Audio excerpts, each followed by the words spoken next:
જય જગન્નાથ. દર્શક મિત્રો, અષાઢી બીજ રથયાત્રાનો પવિત્ર તહેવાર અને તેવી જ રીતે કહેવાય છે કે કચ્છી માંડુઓનું નવું વર્ષ અને તે નિમિત્તે CN24 ના તમામ દર્શક મિત્રોને હાર્દિક શુભેચ્છા. દર્શક મિત્રો, આજના દિવસની જ્યારે આપણે વાત કરીએ છીએ ત્યારે મહત્વની બાબત એ છે કે હજારો વર્ષોથી જે આપણી આસ્થા છે, આસ્થાનું પ્રતીક છે, તેવા ભગવાન શ્રી કૃષ્ણ, ભગવાન જગન્નાથ નગરચર્યાએ નીકળે છે. માત્ર તેઓ એકલા જ નહીં, પરંતુ સાથે બેન સુભદ્રા અને મોટા ભાઈ બલરામને પણ લઈને નીકળે છે.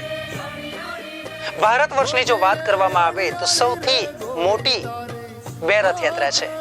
એક છે પુરીની રથયાત્રા કે જેને આપણે જગન્નાથ પુરીથી ઓળખીએ છીએ, જે સૌથી મોટી રથયાત્રા ગણવામાં આવે છે. આજે પણ નિયમ અનુસાર ત્યાં રાજા પોતે પહિંદ વિધિમાં ભાગ લે છે. એટલું જ નહીં, પરંતુ ત્યાંના નગરજનોને ભગવાન જગન્નાથ સ્વયં આશીર્વાદ આપવા માટે નગરમાં આવે છે.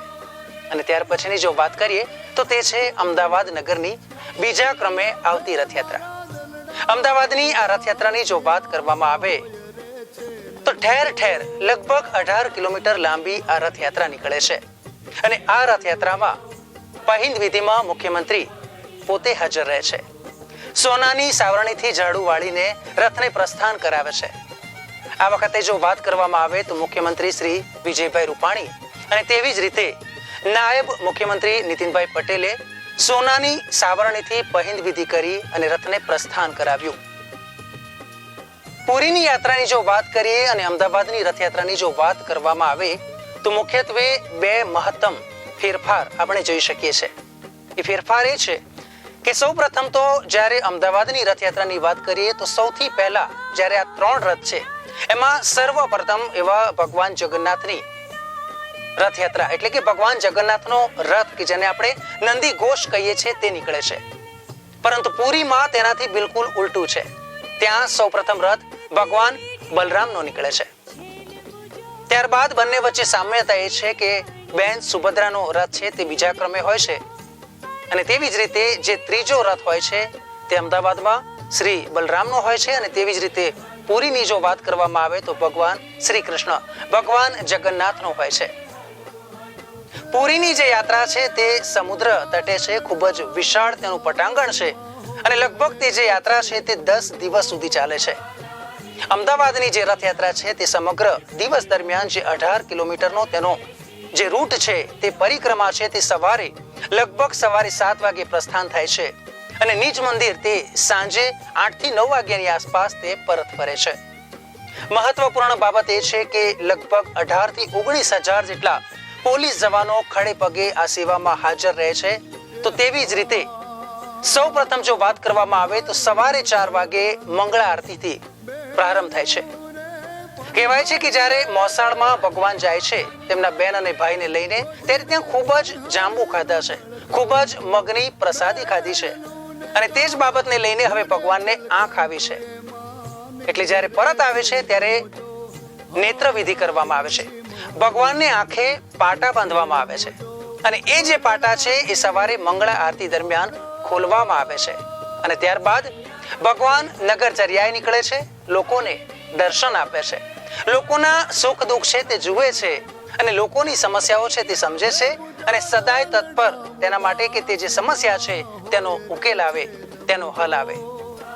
દર્શક મિત્રો, મહત્વપૂર્ણ બાબત છે કે વડાપ્રધાન જ્યારે વિદેશમાં હોવા છતાં પણ પ્રસાદ સ્વરૂપે મગ અને જાંબુ છે તે મંદિરમાં મોકલે છે. એટલે આસ્થાનું એક પ્રતીક કહી શકાય કે વડાપ્રધાન પણ તેને તેટલી જ મહત્તા આપે છે. મુખ્યમંત્રી તેને સોનાની સાવરણીથી પ્રસ્થાન કરાવે છે અને ત્યારબાદ નગરજનોની જો વાત કરીએ તો આતુર થઈ જાય છે. સવારે 7 વાગ્યાથી પોતાનું જે સ્થળ છે તે પકડી લે છે, જે નગર યાત્રાનો જે રૂટ છે તે પકડી લે છે અને ત્યાર પછી ક્રમશઃ સૌ પ્રથમ જો વાત કરવામાં આવે તો લગભગ 18 જેટલા હાથીઓથી રથનું પ્રસ્થાન થાય છે, શરૂઆત થાય છે.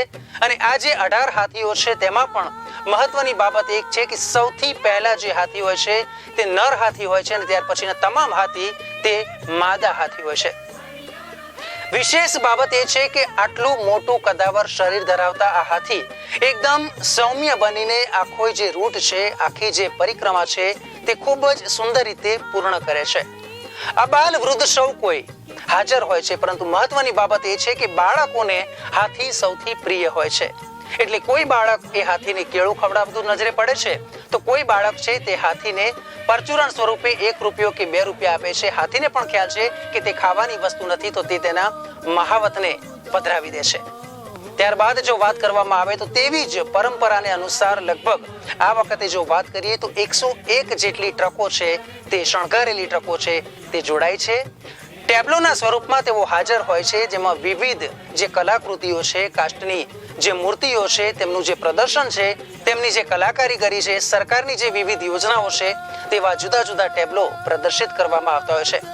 રથયાત્રાના જે વિવિધ રૂટ છે તેમાં જો વાત કરવામાં આવે તો જમાલપુર ખાતેથી જે રથયાત્રા છે, જે નિજ મંદિર છે ત્યાંથી તે શરૂ થાય છે અને ત્યાંથી આગળ જતા સૌપ્રથમ હાથી, ત્યારબાદ જો વાત કરવામાં આવે તો વિવિધ ટ્રકો, ત્યાર પછી લગભગ 30 જેટલા અખાડા છે તેમાં ભાગ લેશે, ત્યાર પછી ભજન મંડળી અને અંતે જેના માટે સૌ કોઈ રાહ જોઈને બેઠા છે તે રથના પ્રયાણ થતા હોય છે અને આ રીતે રૂટ છે તે આગળ વધતો જતો હોય છે.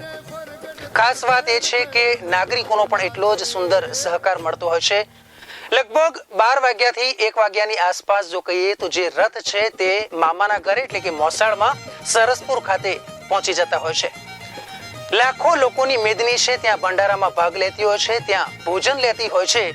આજ સુધી સરસપુરની એક પણ એવી ઘટના નથી બની કે જેમાં મામાના ત્યાં, મોસાળના ત્યાં જે કોઈ પણ ગયું હોય અને ત્યાં ભોજન ખૂટ્યું હોય. આવો એક પણ કિસ્સો નથી. ત્યાંની તમામ પ્રકારની જે શેરી છે, તમામ પ્રકારની જે પોળો છે, ખૂબ જ ઉત્સાહથી જે મહેમાનો તરીકે આવ્યા છે બધાને ખૂબ જ પ્રેમભાવથી જમાડે છે.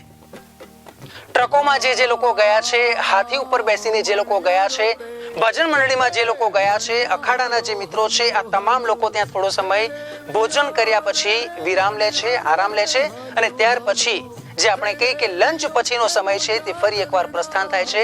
ફરી એકવાર જે રૂટ છે તે પ્રમાણે કાળુપુરથી આગળ પ્રેમ દરવાજાથી આગળ દિલ્હી ચકલાથી ફરીને આગળ વધીને શાહપુર ચકલા અને શાહપુરથી ફરીથી દિલ્હી ચકલા થઈને નિજ મંદિર પરત ફરે છે.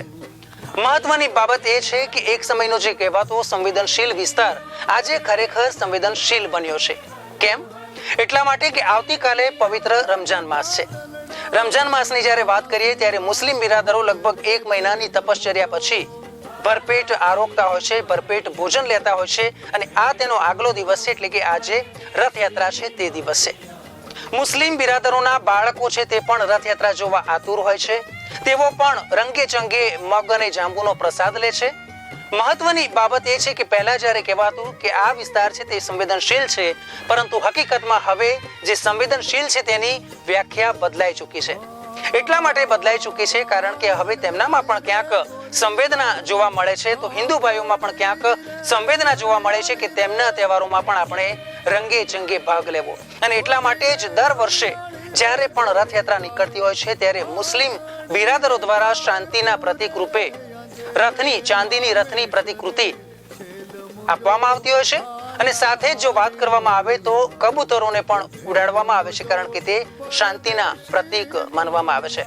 દર્શક મિત્રો, આપણી જ્યારે આ રથયાત્રાની વાત કરીએ ત્યારે ખાસ કરીને પોલીસ મિત્રો પણ એટલા જ સહાયરૂપ બને છે. ખાસ કરીને જે વ્યવસ્થા છે એ વ્યવસ્થાને જાળવવામાં એટલો જ સહકાર આપે છે. ખડે પગે જે 18,000 જેટલા જવાનો છે જે કાર્ય કરે છે, જેમાં ઉચ્ચ કક્ષાથી લઈને તમામ પ્રકારના પોલીસ જવાનો ખડે પગે હાજર હોય છે.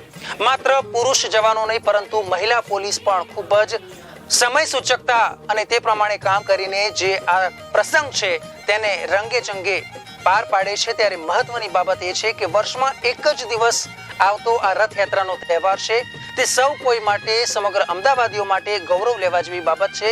અને એટલું જ નહીં પરંતુ દેશ વિદેશથી આ જે રથયાત્રા છે તેનું પર્વ માણવા જ્યારે આવતા હોય છે ત્યારે એક બાબત તો ચોક્કસ કહેવી પડે કે ક્યારે આપણે ભૂલો નથી પડતો મારો શ્યામ, મારો ઘનશ્યામ, પરંતુ આ દિવસે એટલે કે અષાઢી બીજને દિવસે અમદાવાદમાં તો ચોક્કસ આવે અને આવે જ છે. જય જગન્નાથ.